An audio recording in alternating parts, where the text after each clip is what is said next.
3 allegedly true Facebook Marketplace horror stories.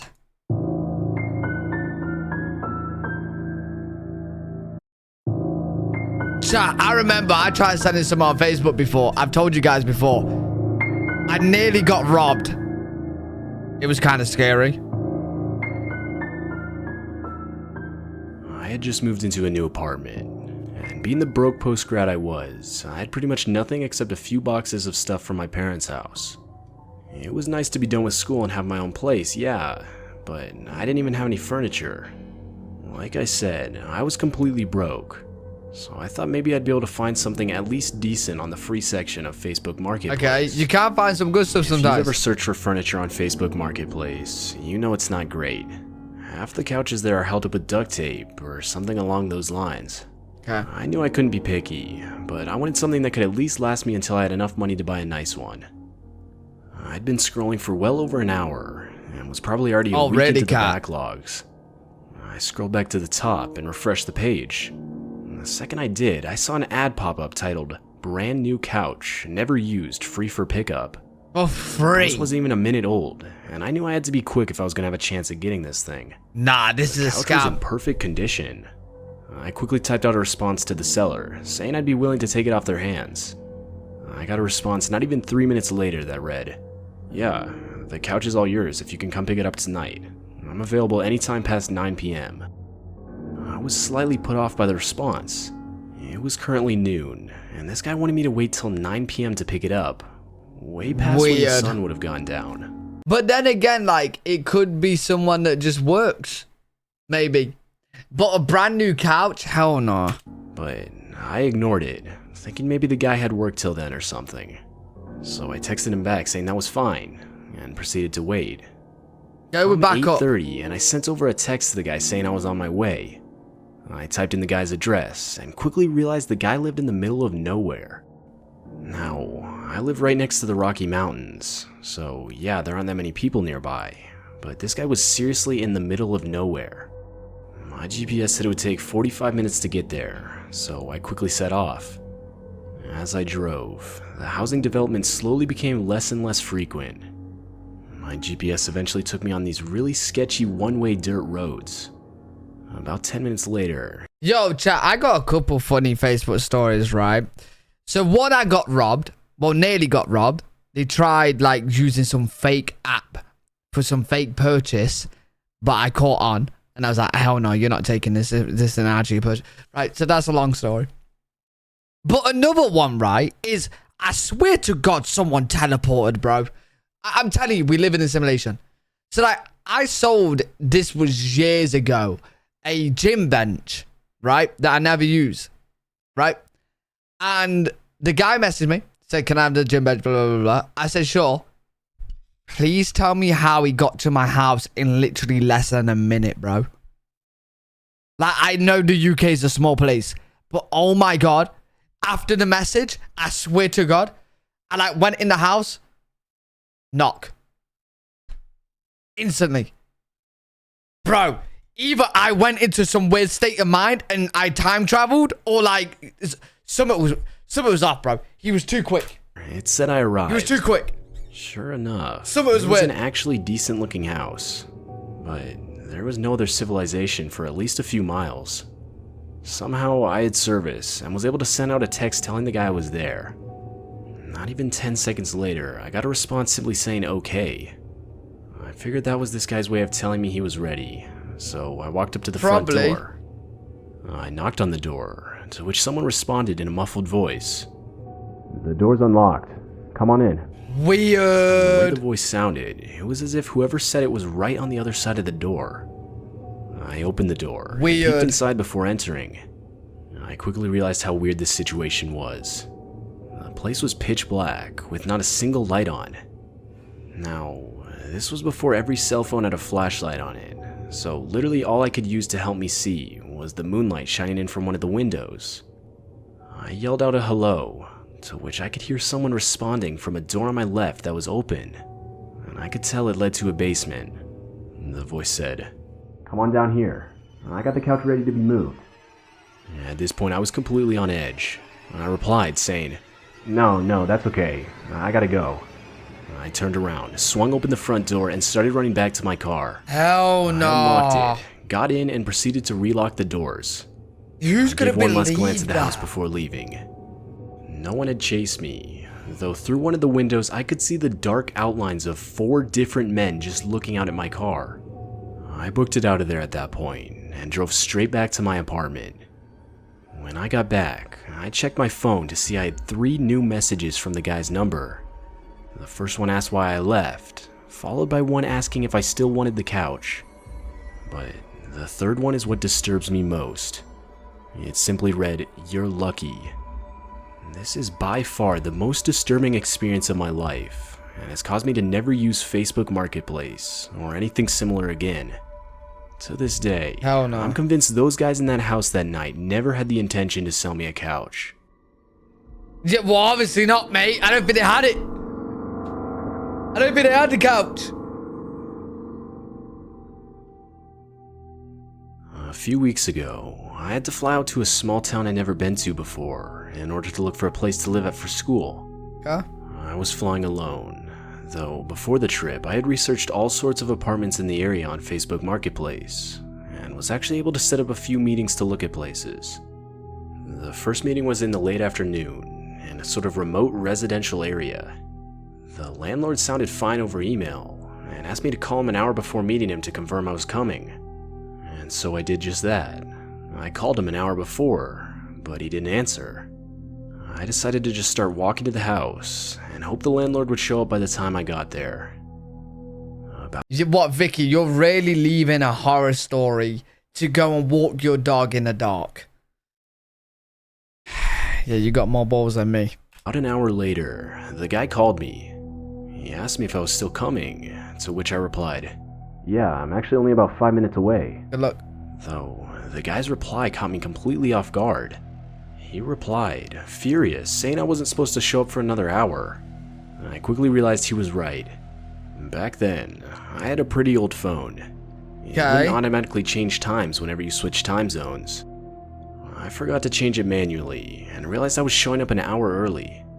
I explained the situation to the guy over the phone, but Wait, is he gonna see them like preparing for a mass murder? Well, like to murder him? and I could tell the dude was furious. Now, I get I was in the wrong, but still, getting that mad over something as small as this seemed weird to me. I explained to the guy I'd be willing to just stay outside of the house till the agreed upon time. To Oh, which he no! quickly replied saying no, almost pleading with me. At this point, alarms were going off in my head, but I ignored them as I really needed a place to live. I decided I'd just go get some food at a nearby place to pass the time, until I needed to be at the house for the tour. Okay. Once the time came for the tour, I showed up to meet the guy. The guy looked to be in his 50s, and if I'm being honest, he looked disgusting. Some of his clothes were half torn, and it didn't even look like he'd showered for weeks. I didn't feel comfortable, and found myself just wanting to leave. Yeah, don't. Yeah, go. Like I said, I really needed to find somewhere to live. Your car. And there weren't that many choices in terms of real estate at that point. 40 ounce. So I decided to Alright. stay. As I was discussing the details about the house with the guy, I couldn't help but notice a man leave the house from a back exit. This man was young and extremely sketchy looking, even more so than the guy I was talking to. What do you mean it was He me? took one look at us, ran out of the house to his car, and pulled away. At this point, This I was is full on sketchy, bro. disturbed. I asked the guy who that was, to which he replied it was another person he was giving a tour to earlier. The guy then proceeded to ask me a lot of questions. They weren't normal questions a landlord would ask, but rather more personal questions, like how old I was, what I was What? going to school for, the whole time staring into my eyes without blinking. I tried to give answers that were as vague as possible. Finally, we entered the house. Now, from the outside, the house actually looked decent, but upon entering, you could tell the place wasn't taken good care of. Yeah. If I walk into a house, mate, and it was looking like this, yeah, I'm not renting that. Nah, no chance. I followed the guy as we walked around the house looking at all the rooms. Every time I would ask about the condition No of the chance. house, the guy would avoid the question, simply saying it was unfinished. After we finished looking at all the rooms, the guy mentioned he wanted to show me a shed in the backyard of the house. Before I could say anything, the guy told me to follow him as he led me to the back of the house outside away from the street, to this sort of detached shed. When we got there, he opened the door and I quickly noticed that there were stairs leading down into utter darkness. Yeah, nah. He flipped on a switch at the top of the stairs, Nah. but no light came on. Normally, the response for this would be surprise or something like that, but he didn't say anything and just started slowly walking down into the utter darkness, as if he expected no light to come on. The guy was now just standing there at the bottom of the stairs, in the dark, and Run. said, "Aren't you coming down?" Hell I no. said nothing, still in shock that the landlord wanted me to follow him down into this dark basement cut off from the rest of the house. For whatever reason, I glanced back Yo, it would be a cool bunker though. Like, and it could be. at the house and saw another guy in the backyard doorway. I panicked and ran into the woods. I didn't look back, and honestly, I didn't want to. Oh I don't no. know if they followed me, but after about a half mile of running, I turned around to find no one. Yo, chat, I always think how funny would it be in the other POV. So, like, imagine you're the realtor now, yeah? And you're genuinely just showing them the shed basement. Like, in your head, nothing's going on. You're just showing them around the house. You're showing them the shed basement. And then you just see the guy just run into the woods. The person you're showing around. How weird would that be, bro? Quickly realized the situation I was in. I was in the middle of the forest at sunset, with people possibly chasing me.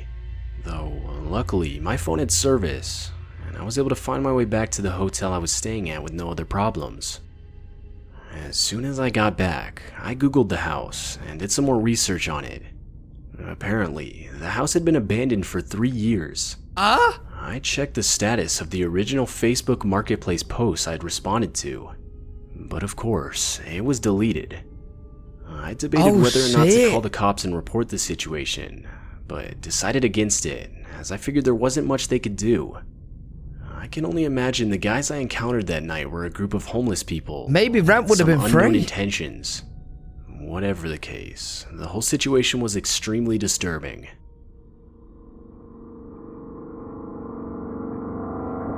Story free. My wife and I were looking for a used car on Facebook Marketplace, and actually found one we were really interested in. It was honestly a really good deal, and as soon as we Hey, bro, you need to narrow down your price search list. Because I'm seeing cars for 11 grand and 700. This is a very wide range. saw it, we texted the seller saying we were interested. The seller seemed There's perfectly filters, normal buddy. for text, and we agreed to meet in a public mall parking lot. He said he wouldn't be A available until he tractor. got off work at 5, so we agreed to do the transaction at 5:30. Come 5:30, and we arrive at the mall telling the seller what car we were in, just to get a text saying he was running late. We weren't in any hurry, and we Hey, erratic. Read what you just said, and then go step out into the sun, buddy. figured he'd only be like 30 minutes or Burn. so. We both agreed it'd be a good idea to go into the mall and get some food at the food court while we waited. A good 2 hours went by, both of us pretty impatient at this point. And that's when we got a text saying the guy would be at the mall soon. This was in late fall, so it was already getting dark, and we were starting to worry that the mall wouldn't be as busy soon. A little bit later, the guy texted us saying we should meet him at another location, about 30 minutes away in a rougher area of the city. Weird. I looked up the address and found it was a gas station right off the interstate. Nah. What caught my eye was the hours. It wasn't one of those 24-hour gas stations, and they were actually already closed. My wife mentioned how many red flags the whole situation was giving off. Hey, listen, this would never work in the UK, bro, because 30-minute drive in the UK, that's like half a day to us. 30-minute drive is a long time, bro. We ain't doing that. But honestly, all I was I have thinking to about drive was it the somewhere car else. and how good of a deal we had found. So we ignored them. We It's sent not a over good deal. text saying we'd be there in 30 minutes and pulled out of the mall parking lot, making our way to the gas station. When Why? we got there, we pulled into the parking lot and quickly realized how dead the whole area was. There were only like a few vehicles parked. After about a minute, my wife pointed out the car, And sure enough, there it was. But it looked to be in way worse condition than the original pictures on Facebook Marketplace. The car was in a pretty dark spot in the parking lot, way in the back. I started pulling up to it when I stopped. My wife looked at me confused, but I swear, I could see something. I got out of the car, and that's when my suspicion was confirmed. There was a spike strip right in the middle of the road. What? Exactly where I would need to go to pull up next to the car. At that point, I knew something wasn't right. I got back in the car, backed up, and left the way I came. Once I got back home, I reported the whole situation to the cops, though I never even saw anyone. The only evidence I could give was the ad itself. I never knew what came of the whole situation, but the ad was taken down a few days later. I never heard back from the cops, so if they caught anyone... Yo, to be fair though, the fact that you're gonna do a meet in a gas station that's closed at night. Nah. or not, I don't know. Crazy Either business. way, this situation has caused me to be a lot more cautious when using services like Facebook Marketplace. Sketchy. Sketchy, man.